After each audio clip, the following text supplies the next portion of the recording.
Hey everybody, how's it going? I'm Paul, I'm with the Dicey Review, and tonight we're going to be looking at how to play the 1 to 6 player game New Beginnings from Blue Fairy Games.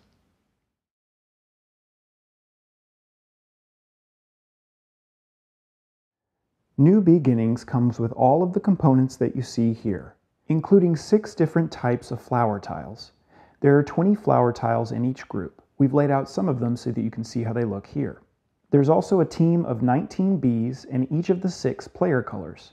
Once again, we've laid out a few so that you see what they look like. There are 6 hive schools, 1 in each of the player colors. There are 6 player aids, and each player aid matches a type of flower tile. 16 Queen's Secret Mission cards, and the different panels that make up the game board. 7 total panels, 1 panel each for each team's hive color, and the Queen's Chamber for the middle of the board. On the reverse side of each flower tile, there are a number of different items that the players will be able to interact with throughout gameplay. Almost all of the items that you see here will generate points for the players at the end of the game if they interact with them, and then some of the items will also allow the players to take special actions or train more powerful bees.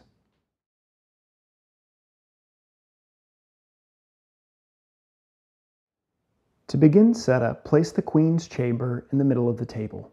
Next, place all 6 hive panels so that it forms a complete playing board. The areas on the edge of a panel are a player's hive, and the areas on the top of each panel come together to form the flower field. Then, each player will take a hive school board. In a 2-player game, opponents need to sit across from each other. So in this example, the white player is set up here, and the red player is set up across the table. Next, each player will receive a player aid. Players will take all of the bees in their player color. Each bee has a symbol in the middle that shows what type of unit the bee is. There are 5 special bees in each team, and there are 2 of each of these units. Place a stack of 2 special bees on each of the indicated spaces on the player board. Each player has 9 bees in their team of bees known as drones. Drones will have this symbol in the middle. Players will place all 9 drones in their hive to start the game. It's up to the players to decide which way each drone is rotated. This will be important for movement, which we'll discuss later. Next, each player will take the stack of flower tiles that matches the symbol on their player aid. From these flowers, remove the 2 tiles that show these symbols on the other side. These tiles are known as tunnels. Place one of these tiles onto the player's player aid as an action tracker, and then place the other tile face up in the player's flower field, either in this space or this space. Then shuffle the remaining flower tiles and place them on each space in this player's player field. Make sure to include the 2 spaces that overlap into the next player field next to this flower's tunnel. This should leave 4 or 5 flowers of this type left over. Place these back in the box. Then all other players will repeat this process. Then, for each flower field that doesn't have a player, fill in the flower field with one of the unused flower types. Make sure to include the tunnel in the designated space, and before you shuffle and deal out the rest of the flower tiles in that field, put the other tunnel of that flower type back in the box. Next, each player is dealt 2 Queen's Secret Mission cards. Each player will choose one of these cards to keep and put face down in their player area. All of the remaining Queen's cards will go back in the box. Finally, each player chooses 2 flowers from the flower field that they want to explore. They can turn these flower tiles face up.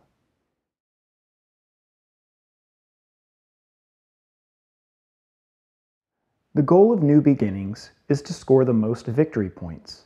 To be able to score any victory points at the end of the game, a player has to have moved one of their drones adjacent to the Queen in the Queen's Chamber.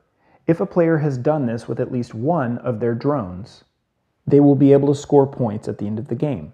It's important to note that if a player is unable to put one of their drones in a space adjacent to the Queen, they won't qualify to score any victory points at the end of the game. To be able to enter the Queen's Chamber, a player must fill up their Queen's track with nectar.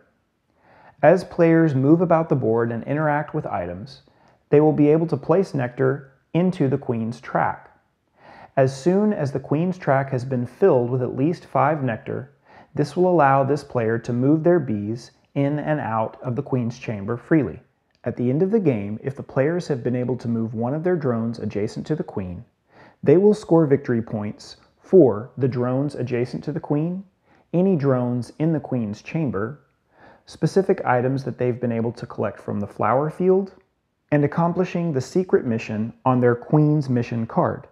The starting player can be determined randomly. On a player's turn, they will have 3 action points to spend. In addition, they will be able to take any number of free actions depending on which bees they have trained. The types of actions that a player can take will include moving through the flower field, interacting with specific items, traveling through tunnels and possibly fighting other wasps, or capturing opponents' bees. After each player has used their 3 action points and taken any free actions they wish to take, play will pass to the player in a clockwise direction. Now that we've discussed a basic turn overview, let's look at each action in detail.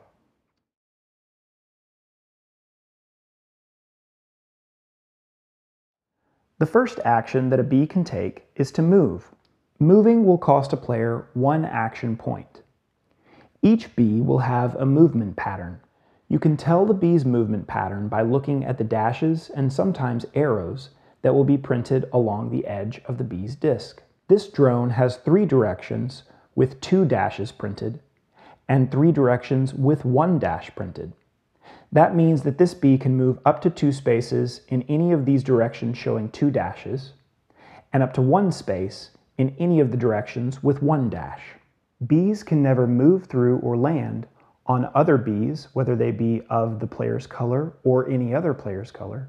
They can also never move through or land on wasps or dead bees. So for instance, even though this drone has a movement of 1, they could not move and land on top of this wasp.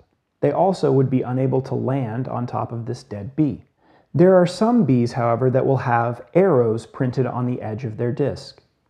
This means that this bee has the ability to jump. If a bee has a dash and then an arrow, it has the option to either jump or move up to 2 spaces. If a bee has an arrow and a dash in any direction, this means that the bee could either jump for 2 spaces or move up to 2 spaces. So for instance, this nurse would be able to jump over this drone and land on top of this larva. This is possible because this bee has a jumping ability. They would then be able to, for another action point, jump over this wasp if they wanted to. Since they also have the ability to just move, they could then move to either this space or this space with regular movement. It's also important to note that some bees have an arrow with no dash in front of it. This means that the bee can only jump in that direction, meaning that this bee could, if they wanted to, jump in this direction, but they wouldn't be able to move one direction on top of this flower tile. They would have to jump and land on this flower tile. The last thing to mention about movement is that bees are not able to move through any walls that are not their color. So for instance, this player has walls in their hive that match their player color. But in the queen's chamber, for instance, there are walls that are not the player color. This means that they wouldn't be able to move through or jump over these walls. They have to navigate around them. The next action that a player could take would be to rotate. For 1 action point, a player could rotate their bee in any direction. This would allow them to move in a different way than they were previously able to move. The next action a player could take would be to utilize a tunnel. To utilize a tunnel, a player must spend 1 action point to move on top of the tunnel. Then they would have to spend 1 more action point to utilize the tunnel. When a player uses a tunnel, they are able to move their bee from this tunnel to any other face-up tunnel on the board. It's important to note that after a player has moved through and exited on the other side of a tunnel, they have a one-time opportunity to rotate in any direction. Once they've chosen their rotation, they have to keep it. The next actions that we will discuss all relate to interacting with items in the flower field. The first action to mention is the Explore action. For 1 action point, a player's bee may explore one of the face-down flower tiles within its movement range. So for instance, this undertaker bee would be able to explore this flower tile since it has a movement range of 1 in this direction. To explore a flower tile, a player simply turns the flower tile face up to reveal what's underneath. It's important to note that a bee can reveal the flower tile that's underneath it at any time as well. But players must be careful when doing this. If a wasp is ever revealed underneath a bee, the wasp will sting the bee, and this bee will die and be removed from the game. The next action a bee can take is to forage.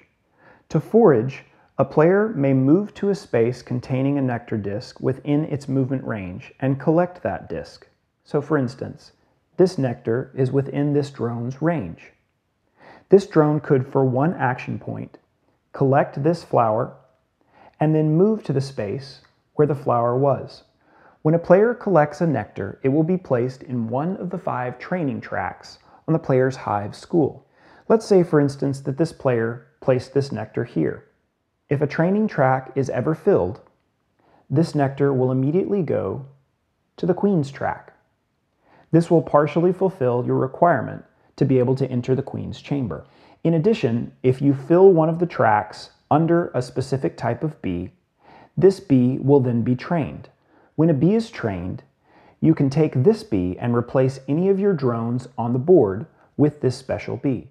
So for instance, a player could remove this drone and place it on the designated space in their hive school. They would then be able to replace the drone that they removed with the special bee that they just trained. It's also important to note that if one of the special bee spaces has been completely emptied by training bees, a player can, if they want to, place a foraged nectar onto this track to move directly to the queen's track. The next action that a player could take would be to capture an opponent's bee. Capturing a bee costs 1 action point.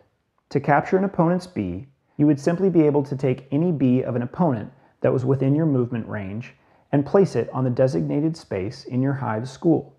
So for instance, the red player, since this undertaker is within this drone's movement range, could collect this bee for 1 action point. They would then move their bee to the space where the captured bee was. After this, they would place the opponent's bee in one of the 2 designated spaces on their hive school. The next action that a player could take would be to dispose of a dead bee.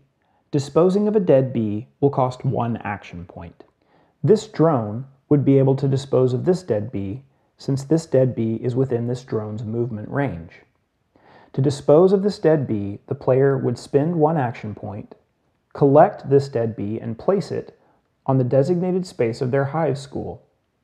They would then move their drone to this location. The next action that a player could take would be to nurture a larva. To nurture a larva, a player would have to spend 2 action points. This drone, for example, could nurture this larva since it's within its movement range. The player would spend 2 action points, collect the larva and place it on the designated space of their hive school, and then move their drone to the location where the larva was. It's important to note that when a player collects a larva, they are able to mature the larva, which will allow them to do a couple of different things. To mature a larva, a player must turn the larva token face down. This will allow them to either reclaim a captured bee or place a drone from their player hive back onto the board. This costs the player no action points. If a player uses a larva to reclaim a captured bee, the bee will be placed on the space designated in its hive school. So for instance, if this player reclaimed the undertaker, it would go back on the space for undertakers. This undertaker could then be trained again and placed back on the board. Alternatively, a player could also place one of their drones back on the board. To place a drone back on the board, a player would simply take one of the drones on their player hive and place it in one of these designated spaces in their hive. They can rotate the drone in any direction. It is important to note, however, that a player can never have more than 9 bees of their color on the board at a time.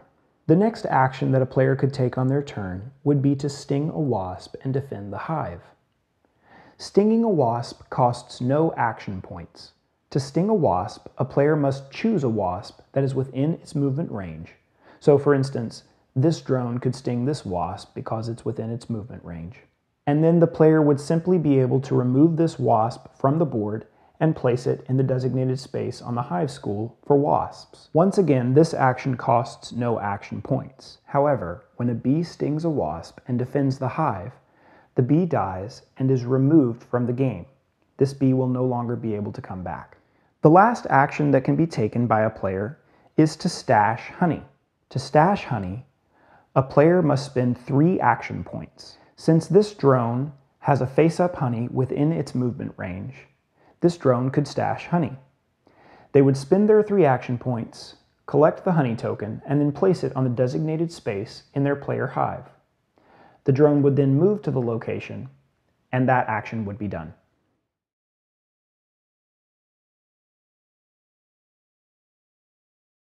In addition to spending action points to take action on their turn, a player may also utilize the bees that they have on the board to take free actions. Each type of bee is allowed to do a different action for free. To determine what type of action a bee can do for free, players will look at the symbol in the middle of the bee. These symbols will match different action types. For instance, the scout shows the action symbol for exploring in the middle of the bee. This means that the scout could explore as many flower discs as it wanted to on a player's turn for free. So for instance, if the player wanted to, it could explore this disc for free because it's within movement range. It could then explore this disc for free because this disc is within movement range as well. The player could then, if they wanted to, explore this disc as well because it's within movement range. It is important to note, however, that the explore action is blocked by dead bees and wasps, just like the movement action. That means that after taking this explore action, this bee's line of sight would be blocked and it could not explore this disc for free. The Undertaker is able to clear dead bees for free. So for instance, the Undertaker could clear this dead bee without spending any action points. The Forager is able to forage for free. Since this Forager has 1 nectar within its movement range, it could forage this without spending the normal action point that's required. The Soldier is able to capture opponents' bees for free. This Soldier has an opponent's drone within movement range. So, without spending any action points, this Soldier could collect that bee and then move to this space, taking the capture action for free. The Nurse is able to nurture larvae for free. So, since this larva is within the Nurse's movement range, the larva could be nurtured for free without spending the normal 2 action points. And finally, the drone is able to travel through tunnels for free. So for instance, this drone could spend 1 action point to move on top of this tunnel. And then once the drone is on top of a tunnel, it's allowed to move through the tunnel for free. As we stated earlier in the video, as soon as a player has filled up their queen's track with nectar, they are allowed to move into the queen's chamber. Once a player is allowed to move into the queen's chamber, they could try and move adjacent to the queen, once again paying attention and navigating around walls. Once a player has moved to a space adjacent to the queen with one of their drones, this drone is then locked in that location and can no longer move for the rest of the game.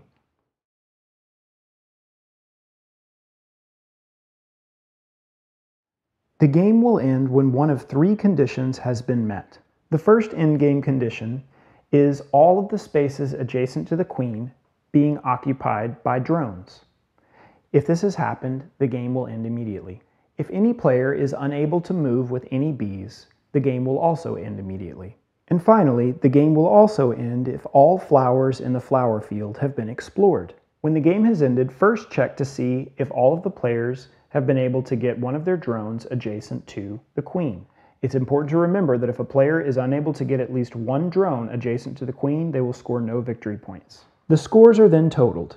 Each player will receive 14 points for each drone that's adjacent to the queen. They will receive 8 points for each drone that is within the queen's chamber but is not adjacent to the queen. The players will receive the points printed on their secret mission cards if they've fulfilled the mission's objectives. The players will receive 2 points for each nectar that is placed on the queen's track. It's important to note that nectar that is still in one of the training tracks scores no points. The player will score 4 points for any captured opponent's bee. They will also score 4 points for each dead bee that was disposed of. They'll score 6 points for each larva, whether it was matured or not. They'll score 8 points for each wasp that was stung and defeated. And finally, they will score 10 points for each honey that they were able to stash. After adding up all of these points, the player with the highest score is the winner. All right, everybody, that was our video. Thanks so much for watching. We hope that it was helpful, and we hope that it was informative. If you still have any questions about how to play the game, please comment below or email me directly at thedicey@gmail.com. If you want to hear more from the Dicey Review, you can check out the Dicey Review podcast. It's on iTunes, Stitcher, TuneIn, SoundCloud, pretty much any podcast app. You can read our written reviews at thediceyreview.com, and make sure and connect with us on social media or at our Board Game Geek Guild. Thanks so much for watching, and until next time, we'll see you at the table.